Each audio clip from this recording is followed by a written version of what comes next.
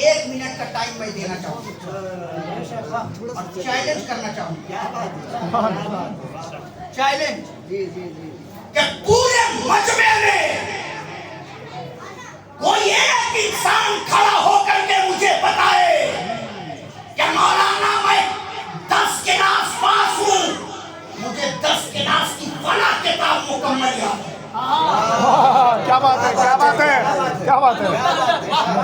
اگر کوئی گریجویٹ ہے تو کھڑا ہو کر کے یہ کہے کہ مولانا گریجویشن کی ڈگری میں نے حاصل کی ہے، مجھے فلاں چیپٹر نہیں بلکہ فلاں بک مکمل یاد ہے۔ کوئی بی اے کیے ہوا ہے وہ کھڑا ہو کر کے کہے کہ مولانا بی اے کی فلاں کتاب مجھے مکمل یاد ہے، میں کہتا ہوں کہ شاید ہی کوئی کھڑا ہو کر کے یہ دعویٰ کر سکتا ہے کہ مجھے اس کتاب کی مجھے بی اے کی فلاں بک مکمل طریقے سے یاد ہے، 10 کلاس کی مکمل بک مجھے مکمل طریقے سے یاد ہے، گریجویشن کی فلاں بک مجھے مکمل طریقے سے یاد ہے، ڈاکٹری کی پڑھائی میں نے کی ہے تو فلاں بک مجھے مکمل طریقے سے یاد ہے، انجینئرنگ کا کورس میں نے کیا ہے تو اس انجینئرنگ میں جو کتاب مجھے پڑھائی گئی ہے اس کا بک مجھے مکمل طریقے سے یاد ہے۔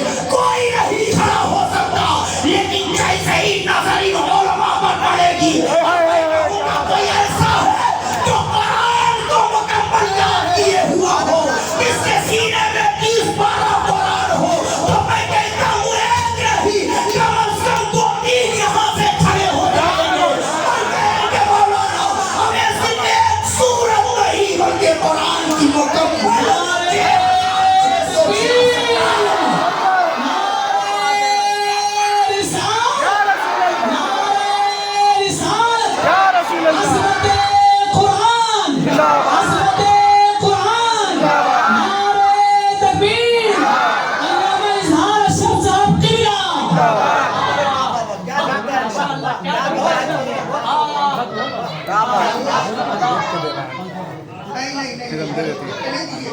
ابھی لوہا گرم ہو رہا ہے جیو بے شک بے شک۔ توجہ ادھر میں جتنا مشین گرم ہوگا اتنا آپ گرم ہوگی، سبحان اللہ، سبحان اللہ، اور یہ گرمی دنیاوی گرمی نہیں بلکہ ایمانی گرمی ہوگی۔ سبحان اللہ، سبحان اللہ، کیا بات ہے۔ یہ اللہ نے وہ مرتبہ حفاظ کرام کو عطا فرمایا ہے۔ سبحان اللہ، بے شک۔ میرے نبی کا سب سے بڑا معجزہ قرآن ہے، سبحان اللہ، سبحان اللہ۔ سب سے بڑا معجزہ۔ اس لیے میں کہتا ہوں چند روپے کا لفافہ دے کر کے حفاظ کی عظمتوں کو ناپنے کی کوشش نہ کریں، چند روپے دے کر کے ان کی عظمتوں کو تولنے کی کوشش نہ کرنا۔ مقام حفاظ کرام کا بہت اعلیٰ ہے، مقام حفاظ کرام کا بہت اونچا ہے۔ آپ ذرا سا مجھے بتاؤ، یہ مدرسہ بھی ہے نا حضرت؟ اس مدرسے میں بچوں کو قرآن پڑھایا جاتا ہے، قرآن کی تعلیم دی جاتی ہے۔ جس ٹیبل پر، جس ٹپائی پر بچے مدنی قاعدہ رکھ کر کے پڑھتے ہیں یا یسرنا قرآن رکھ کر کے پڑھتے ہیں یا اما پارا رکھ کر کے پڑھتے ہیں، اگر مدرسے کی کوئی لائٹ خراب ہو جائے یا پنکھا خراب ہو جائے اور اس پنکھے کو ٹھیک کرنا ہو تو ہاتھ اوپر پہنچانے کے لیے نیچے کچھ سہارے کی ضرورت پڑے گی، بے شک بے شک۔ بولو پڑے گی نا؟ تو اب اگر آپ چاہو کہ جس میز پر، جس ٹیبل پر، جس ٹپائی پر بچے یسرنل قرآن رکھ کر کے پڑھتے ہیں اس پر آپ پیر رکھ کر کے اگر پنکھا ٹھیک کرنا چاہو تو کیا کر سکتے ہو؟ کیا بات ہے، اچھا اشارہ ہے، کر سکتے ہو؟ کیوں؟ لکڑی کی تیپائی ہے۔ آپ اپنے گھر کے میز پر چڑھ سکتے ہیں، آپ اپنی آفس کی ٹیبل پر چڑھ کر کے کوئی کام کر سکتے ہیں، لیکن جس میز پر بچے کو قرآن رکھ کر یا سرنر قرآن رکھ کر اما پارا رکھ کر بغدادی قاعدہ رکھ کر پڑھتے ہیں، اس پر آپ چڑھ نہیں سکتے، اس پر آپ چڑھ کر کے کھڑے نہیں ہو سکتے۔ کیوں؟ اس لیے کہ اس میز کو نسبت ہے قرآن سے، اس میز کو نسبت ہے دینی تعلیم سے، اس لیے اس میز کی بھی عظمت بڑھ گئی۔ اب اندازہ کرو جب ایک عام میز پر بچے قرآن رکھ کر کے پڑھے، تب اس میز کی عظمت کا یہ عالم ہے، تب جس حافظ کے سینے میں پورا 30 پارہ موجود ہے، اس حافظ کی عظمت کا عالم ہے۔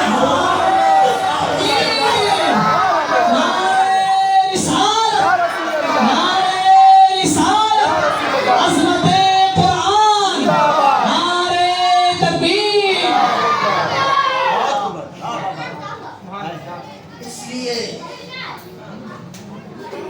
حفاظ کا احترام کیجیے، اور اگر آپ تراویح میں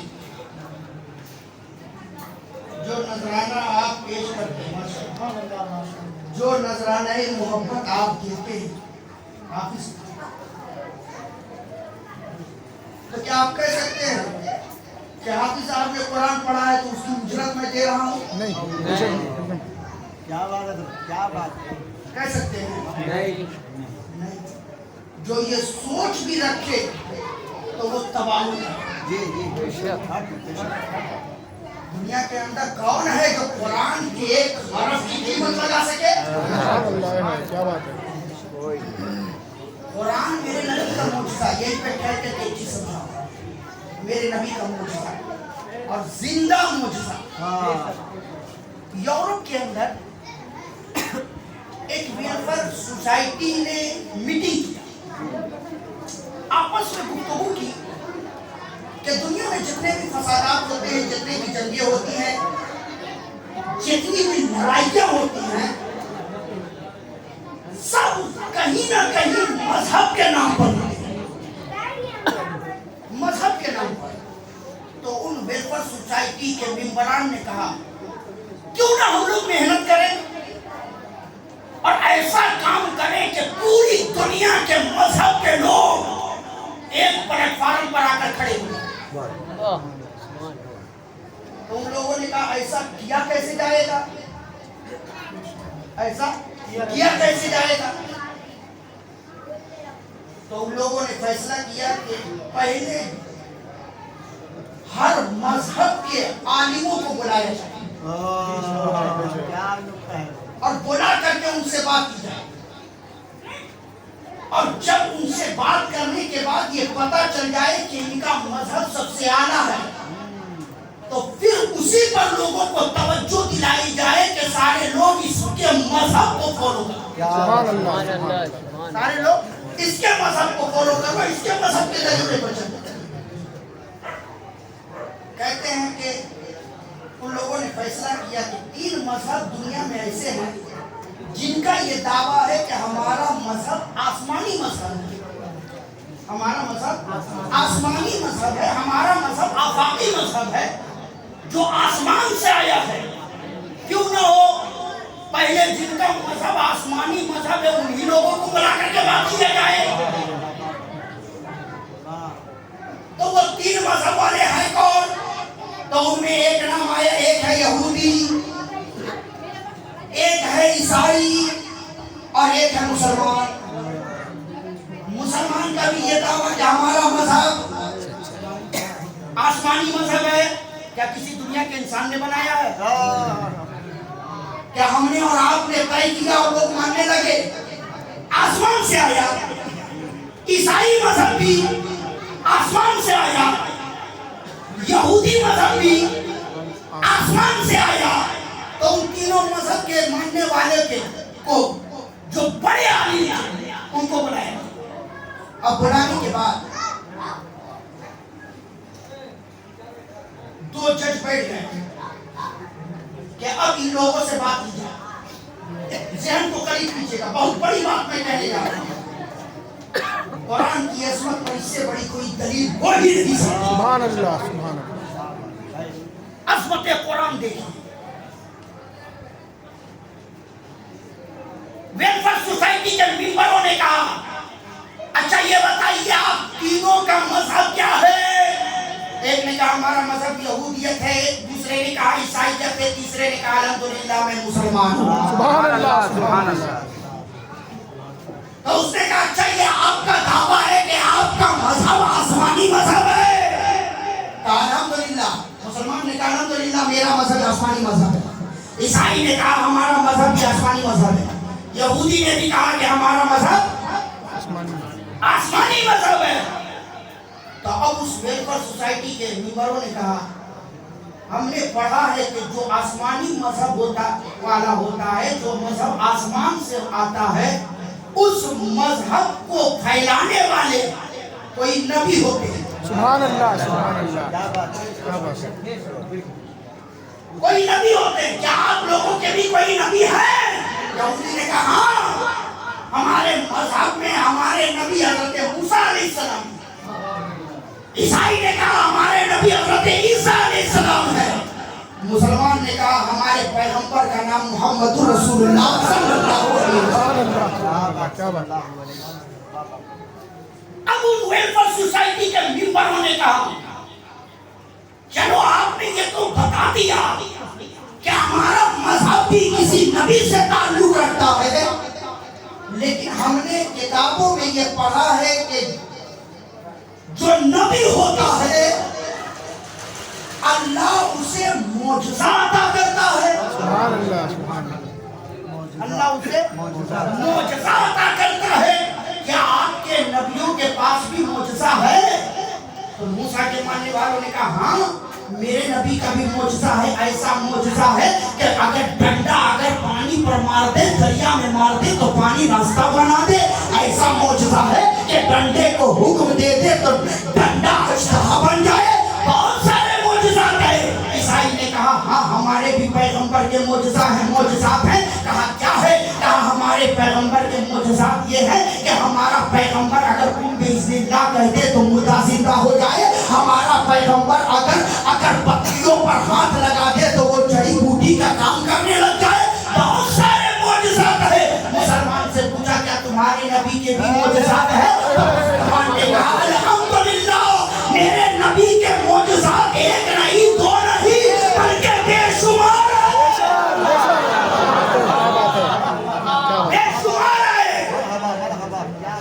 اگر میں گنانے لگوں تو تمہاری زندگی ختم ہو جائے گی مگر میرے نبی کے معجزات ختم ہو جائے گی.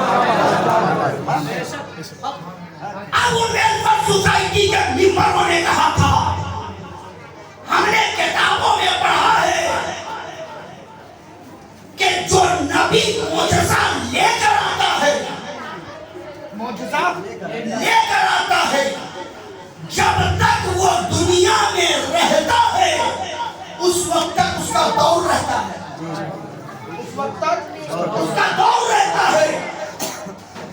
کیا آپ کے نبی دنیا میں آئے تو کیا آج بھی آپ کے نبی کا دور ہے؟ آج بھی آپ کے نبی کا زمانہ ہے؟ کیا آج بھی آپ کے نبی کا وقت چل رہا ہے؟ یہودی خاموش, یہودی خاموش, عیسائی خاموش, مسلمان بول پڑا. سبحان اللہ. مسلمان بول پڑا. اس لیے کہ جب تک حضرت موسیٰ دنیا میں رہے اس وقت تک معجزہ ثابت کرتے رہے.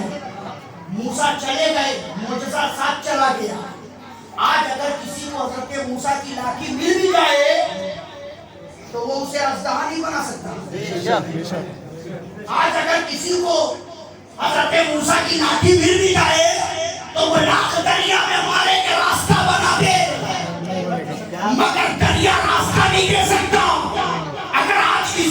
اگر سلیمان کا تخت مل بھی جائے تو وہ اس تخت پر بیٹھ کر کے اڑ نہیں سکتا. اگر کسی کو حضرت سلیمان کی انگوٹھی مل بھی جائے تو وہ اس انگوٹھی کو پہن کر کے چرند و پرند سے باتیں نہیں کر سکتا. اس لیے کے لیے خاص تھا نبی کے لیے. اور جب تک وہ نبی تھے یہ معجزہ یہ خصوصیت ان کے ساتھ رہی. جب وہ نبی چلے گئے وہ خصوصیت بھی ان کے ساتھ چلی گئی, وہ چیز بھی ان کے ساتھ چلی گئی. لیکن جب ویلفیئر سوسائٹی کے لوگوں نے کہا تھا کہ اگر اس نبی کا معجزہ اگر آج بھی دنیا میں ہے تو آج بھی اس نبی کا دور ہے, آج بھی اس نبی کا زمانہ ہے, آج بھی اس نبی کا وقت ہے. اب تم لوگوں میں سے کوئی ایک بتاؤ کہ ہمارے نبی کا یہ معجزہ آج بھی دنیا میں موجود ہے. تو مسلمان نے کہا تھا کہ ہمارے نبی کا اگر معجزہ دیکھنا ہو تو خدا کا قرآن اٹھاؤ. نبی کا معجزہ تھا, آج بھی معجزہ ہے.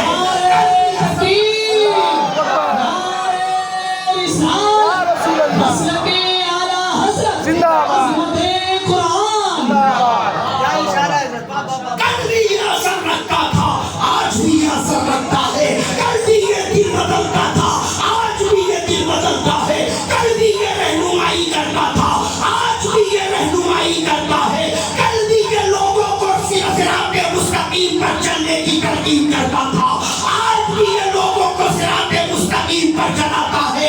آج قرآن میرے نبی کا معجزہ بن کر آج بھی زندہ ہے.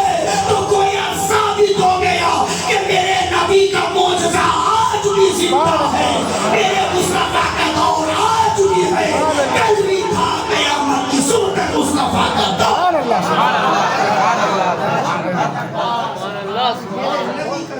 حق ہے بابا بابا. قرآن کی عظمتوں کو کوئی ناپ نہیں سکتا, قرآن کی عظمتوں کو کوئی توڑ نہیں سکتا. یہ تو میرے رب کا کرم ہے کہ حفاظ تراویح کی شکل میں قرآن پڑھتے ہیں تو ہم محبتوں میں ہدیہ محبت حافظ کو خوش کرنے کے لیے, حافظ کو خوش کرنے کے لیے جو اللہ نے ہمیں توفیق دی ہے اس کے مطابق ہم حافظ کو پیش کرتے ہیں. لیکن اس کی برکتیں کیا ہیں؟ کل میدان محشر میں جتنے حفاظ ہوں گے رب اپنے بندوں حفاظ بندے سے کہے گا, اے حافظ قرآن تو نے میرے کلام کو حفظ کیا ہے, تو نے میرے کلام کو حفظ کیا. اور محدثین فرماتے ہیں کہ اگر بندہ چاہتا ہے کہ وہ رب سے بات کرے,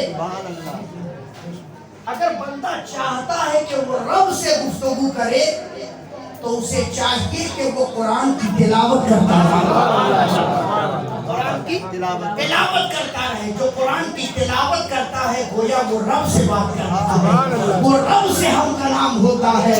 رب کہے گا اے حافظ قرآن تو نے میرے کلام کو حفظ کیا, میرے کلام کو اپنے سینے میں بسائے رکھا, ہمیشہ تم اس کی تلاوت کرتے رہے. اے حافظ قرآن یہ جنت تیری ہے, یہ جنت تیری ہے, جا جنت کے اندر چلا جا.